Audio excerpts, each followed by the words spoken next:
Bafowethu, namhlanje I want to uqinisekisa indaba kaFaisal Salum ukuthi kwenzakalani ngaye, sikhulume ngaye, siqede ngaye ngoba ngihlezi ngikhuluma ngaye ngintshela ukuthi kwenzakalani. And also funa ukucacisa endabeni kaMihlali Mayambela ukuthi is he coming to Kaizer Chiefs or not? And also nge-1 July or 2nd July noma inini kusukela nge-1 July kuyale kumele silindele ama-announcement amakhulu azokwenziwa i-Kaizer Chiefs. So singachithi imzuzu, let's just jump straight into the video.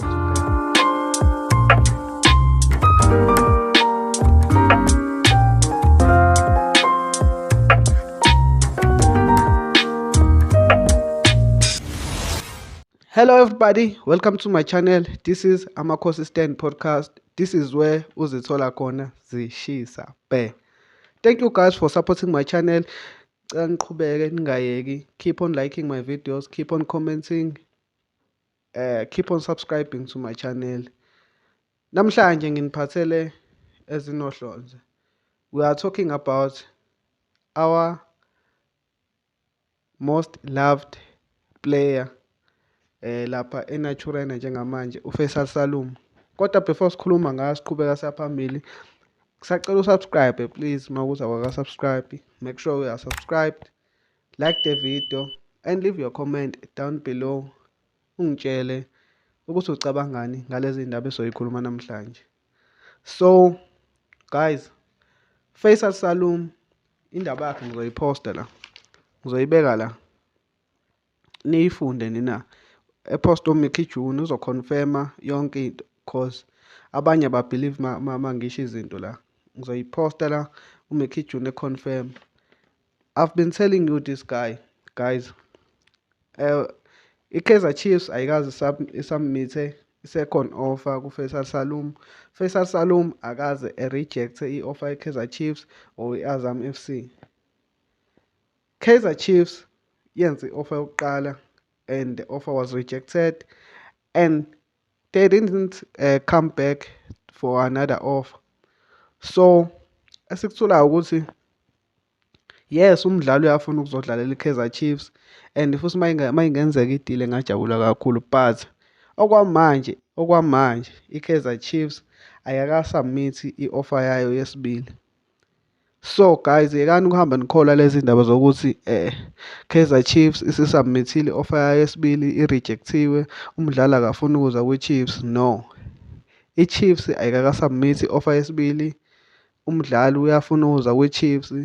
Lento yokuthi umdlali i-Chiefs ayisekho interested kuFaisal Salum because they have signed Etienne Chislett. No, Kaizer Chiefs are still interested in the player. They want him to play for Naturena. So guys, relax.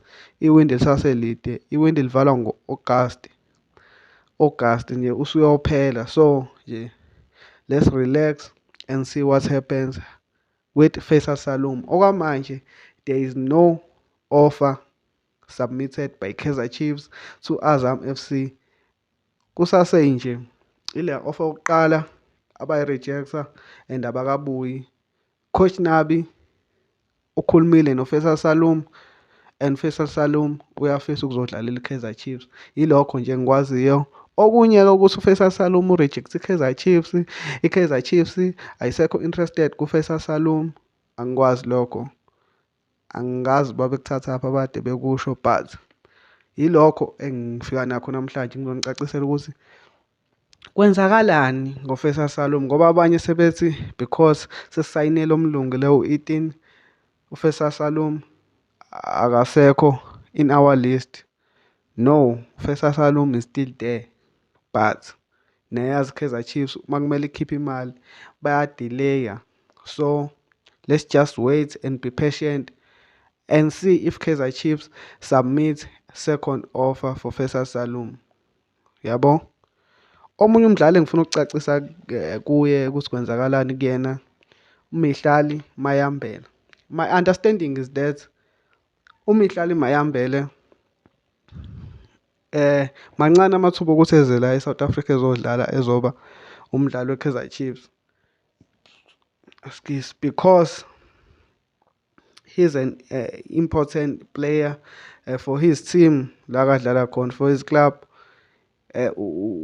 Usemathubeni for ukuthi futhi ebe ukapteni njengamanje. I think ama-rumors athi bakwi-pre-season and he's starting every match.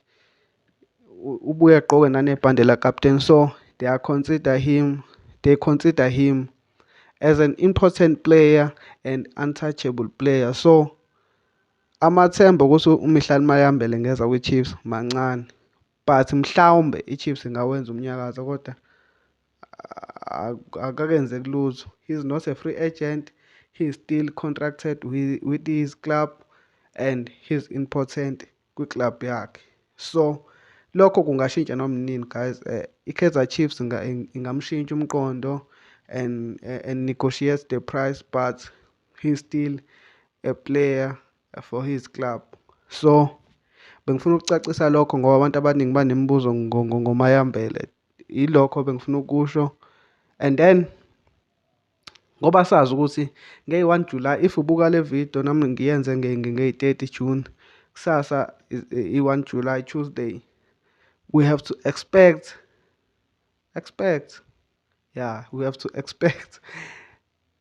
announcements to be made by Kaizer Chiefs on the new signings and more details about the club. From 1 July kuyale bafethu ni-expect okuningi because iwindi ngicasi livulwa yalivulwa 1 July. Mina bengithi livuliwe kodwa-ke it's bathe abaziyo livulwa namhlanje on 1 July.